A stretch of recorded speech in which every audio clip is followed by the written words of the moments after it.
Badass Attitudes, licensed here, Mondays, Wednesdays, and Fridays. A fighter trains with the best and wins with a KO. Kelley Orchard's podcast for successful badassery. Turn up your energy with Mustang Monday. Here once again in the driver's seat is Kelley Orchard. I'm just going to start recording because we had such a lively conversation, and your laughter, I was like, I wish I was recording right now. Hey everybody, Kelley Orchard here, the Badass Certifier with Mustang Monday. In the seat to give a badass tip from the street is none other than Patrick Kelley from the Murrieta School District. He's the superintendent, so he's the bigwig. So thank you so much. It's so nice to have you here. Oh, thank you, Kelley. And I was asking him about, is it, it's like, because I understand the respectfulness of the word badass, and that sometimes it might be shocking to ask him. It's like, so you're gonna be able to say that word on my video, and we had a really good laugh about it. Well, some of my peeps are elementary school kids, so right. I'm going to keep it at that level. I appreciate that you're keeping it that. We'll let you have it, but I love the work that your organization does. Thank you. Well, the license to be badass is, and I love that you love it because it is for confidence building and self-esteem, and basically to share that, I use positive psychology. Basically, it's like, you are what you think. Mm-hmm. And, it's like, as far as badass goes, it's more about an attitude of positivity. Like, yes, right. I have been through the storms of life, and I'm not giving up. I am going to keep trying and keep working at it. And that's what makes us badass, is that we don't quit. Right. And I love that you love that, and I appreciate that the word has to be a little subdued for some. I've had, like, mayor and city council people and stuff like that tell me, I'm not saying that word on video. Okay, that's fine. I appreciate it. So what is your tip for today? We talked about, I had inquired about, it's like maybe you could say something about school and leadership and whatnot, but you have such a vast experience. I would love to hear you. Well, what I wanted to do is I wanted to talk a little bit about my wife and I and our personal experience and how it really has shaped us, not just as parents who have lived and raised kids in this community for 30 years, but how it's then shaped me and my wife, who's a teacher as well, in our educator roles as professionals. So, we moved here back in the late 80s, early 90s, and had 3 kids very quickly and raised our 3 kids in this wonderful school system, in this wonderful valley, and there were just so many positive things. Well, you can imagine our 3 kids kind of turned out, when they have 2 parents who are educators, mm-hmm. they kind of turned out a lot like us. Mm-hmm. They went through the system well, they did well, they liked school, they were wired very much that way.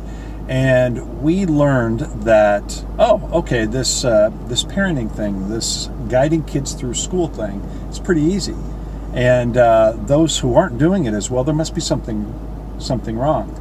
And then we had the biggest change in our life back in 2004 when we decided that we were going to adopt another child. Wow, okay. And so we adopted a little 6-year-old boy from Russia, spoke not a word of English. That little boy is now 22, almost 23 years old. Yeah. And being on a journey with him has shaped us so mightily as parents and as educators about what's important to have in an education system, mm-hmm. what's important to have just in a belief system about the potential and possibility and the beautiful uniqueness of individuals, because you're wired and you're created differently, right, for reasons, and those need to be celebrated in every aspect and every respect. How was the adjustment, and how was it different raising a child? Was he from Russia? He was from Russia. Okay, so and he's 6 years old, and yet your own biological children. How was it different for you? Well, once again, when our 3 kids, our 3 bio kids are wired very much like us, right? You very quickly and easily no problem. see how, right, they're like you, they're like you. But this one different. And you can do it. Yeah. But someone who's completely different, where school wasn't their thing, mm-hmm. academics weren't their thing, but a great kid and a great heart. And so you have to learn, we learned a number of key things, that how critical it was for every kid, no matter who they are and how they come, they need to be connected to their school with their thing. And he was blessed with being a great little athlete. And so sports was his thing, and he needed it to get on through.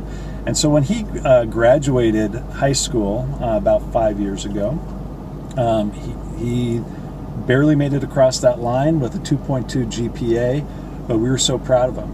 Yeah. Because he put in what he could. Right. But it was that connector that kept him in there. What it's done since, and the path for him since, is he was planning on going into the military, and he wasn't able to pursue that due to a medical concern. And since he has lined himself up within the trades and trade industries, and so he's working hard through an electrician's apprenticeship program. And I think that's one of the pieces that has shaped me as an educator tremendously, that those students, we do a good job with those kids who are heading on to colleges, who are typical routine colleges. But what we don't do as well, and what we need to do better, is to honor those kids who are heading into those trades. Trade schools, right. Because those skills, our economy needs that to make the world go round. And it uniquely fits into kids, and so we have to celebrate. We have to celebrate those kids who are wired that way. Well, and we haven't always done that well. I'm glad that you bring that up too, because my son, right, he's my biological son, but he didn't get money smarts. I mean, he is smart, but not academically. So he's 28 They're street now. smart. He's street smart. He's 28 now.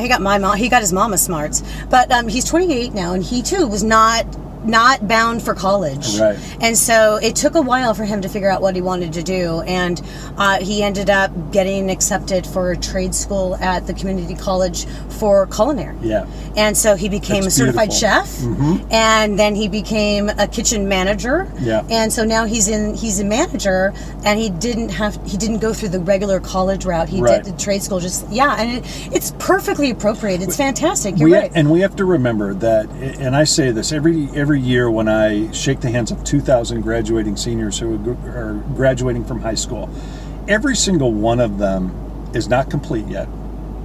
They need more. They need some more education. But that education can come in a lot of different ways. It doesn't have to be your traditional four-year college. Our community colleges are great. Our trade schools are great. Military offers an amazing opportunity. Apprenticeships. That is what is critical. And I think one of the things that's important that as educators we need to do a better job at is, it is incumbent on us to help guide and gear kids toward jobs, toward careers that our industry, that our economy is going to support. When you and I finished high school years and years ago, you could go on and get kind of a generalized college education, and you could go into a lot of different things. Our economy doesn't work that way in today's world. It might change and it might shift, but increasingly our economy is looking for individuals who bring a certain skill set and a certain talent with a certain thing. They want to know what you can do today to help their business. Right. And so that increasingly is trades, skill sets, certifications, I think some of our very best and brightest may not need to go on to those traditional college educations anymore to be extremely successful in today's world. Yeah. No, I agree 100%, and I'm so glad that we're talking about this today. This is a great tip. So if you were to give one, let's just say your high school seniors who are graduating this coming year in 2020, where would you, what would you say to them specifically? I mean, in context with what you just were talking about. Okay, well, first I'd tell them, don't wait till you're a senior. Okay. All right, well, there you go. See, start early. And shows your mind's and parents and families, begin talking about those things that, what is your kid and your child inclined toward? What is their special skill set? Yeah. Don't try to force them to what they're not. Yes. but to celebrate where they are, but Yeah. to open those doors. And like I said, in this area, we do that college thing pretty easy. It's pretty easy to navigate that. But we learned as parents, it wasn't as easy to navigate the trades and apprenticeships and union work through the electrical union, which our son is in. And you had to learn those things. And so you want to start early in regards to what are those connections. Do you have programs at the school that start that out? We for them? do. So increasingly, we start in the middle school with that exposure to careers and interests and those types of things. And there are milestones at each grade level, all the way till graduating. And in Murrieta, it's one of the programs that I am most proud of, is we have a senior culminating project. And in order to graduate, it's a graduation requirement. Student has to stand up in front of a panel of adults, present, make a presentation in regards to, here's my direction. This is where I'd like to go. This is how I'm going to take my first steps.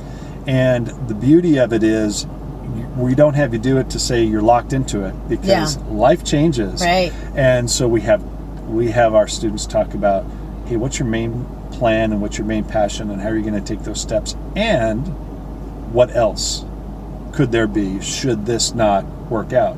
Because as we know, a year, 2 years, 3 years after graduation, things change. Yeah. Things always change, and you have to be nimble, and you have to shift.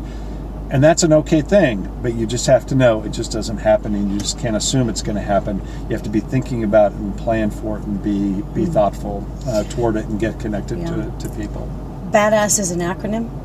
And so I go through the acronym, and so the first S is steadfastly stay the course. But also in there is, but be nimble. And I love that you just said that. It was like, stay the course, but be nimble. That's part of my program. That's part of the Badass program. It's like, the other S is the successful. Yes. So it's like, so be bold and be yourself. That's right. Learn about yourself. So that's what you're teaching too, is learn what you like to do first. Encourage your kids to learn what they like to do first. That's a good career move, and then the rest, I go into the rest. But I love that you said be nimble. I was like, yes, that's the word. Be willing to make a change. That's or just right. like be, Jack, be nimble. That's right. Yeah, Jack, be quick. That's right. Yeah. I mean, that's just something that's critical to be successful in today's world. Yeah. For kids to learn. Great badass tip. Thanks, Patrick Kelley from the Murrieta School District. He's the superintendent, and I hope that he convinces all of his teachers and principals to watch this video, because that would get my numbers up, and I'd love that. Alrighty. All right. So thank you so much. Okay. Thank you, Kelley. I do have a tagline, and I'm going to say it, but you're going to just repeat after me, and don't repeat what you can't say. I'm Kelley Orchard, the Badass Certifier, reminding you to be bold. Be bold. Be brave. Be brave. Be confident. Be confident. Be badass. All right. See you later. As you enjoy these interviews, know that you can watch the videos of Mustang Monday on Kelley's YouTube channel too. Remember, you have a free badass ebook coming when you drop in on licensedtobebadass.com. Thanks for listening and getting one step closer to being licensed to be badass. Be sure to subscribe to continue on the bus to Badassville. Snag your Badass Habits ebook at licensedtobebadass.com. You can stay in the slow lane and get just enough tools for successful badassery, one podcast at a time.